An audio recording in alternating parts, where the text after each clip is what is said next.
Clauses Part 2.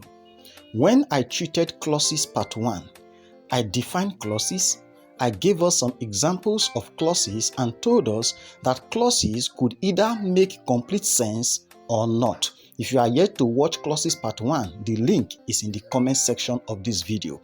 In this very video, we are going to consider two classes of clauses, which are the independent clauses and the dependent clauses.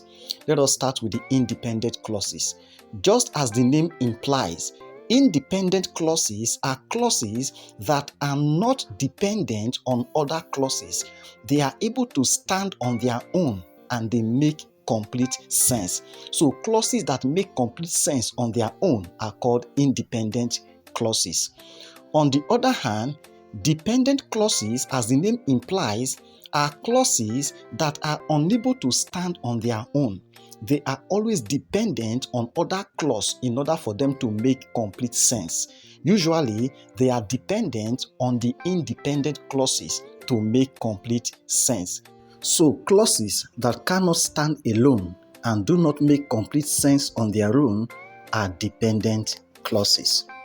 Now, independent clauses are also called main clauses, while the dependent clauses are called subordinate clauses. Subordinate because they are always dependent on other clauses. Now, let us look at the similarities between independent clauses and dependent clauses. Now, both clauses contain subject and verb. Look at this way, we also have subject and verb. So these are the similarities between both types of clauses. Next, let's look at the differences between these two clauses. We have that independent clauses can stand alone, as explained earlier. They can stand alone and make complete sense. On the other hand, dependent clauses can't stand alone and do not make complete sense. Now let us look at some examples of independent clauses. Number 1. Ogenemine likes cars. Here the subject is Ogenemine and the verb is likes. This clause makes complete sense. Let us look at number 2. I shall be at the party tonight. Also here we have the subject as I and the verb shall. This clause also makes complete sense. So both clauses are independent clauses.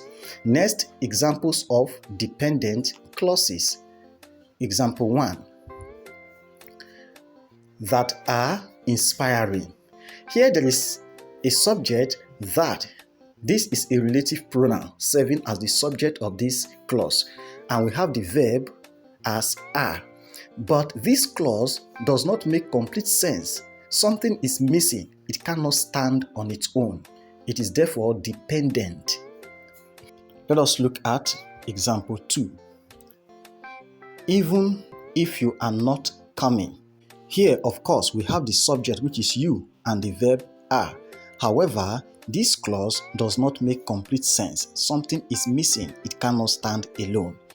Now, let us help one of these dependent clauses to make complete sense by adding an independent clause. We have here that I shall be at the party tonight. This is an independent clause. We are going to add it to this second dependent clause, even if you are not coming. Let us see what we have.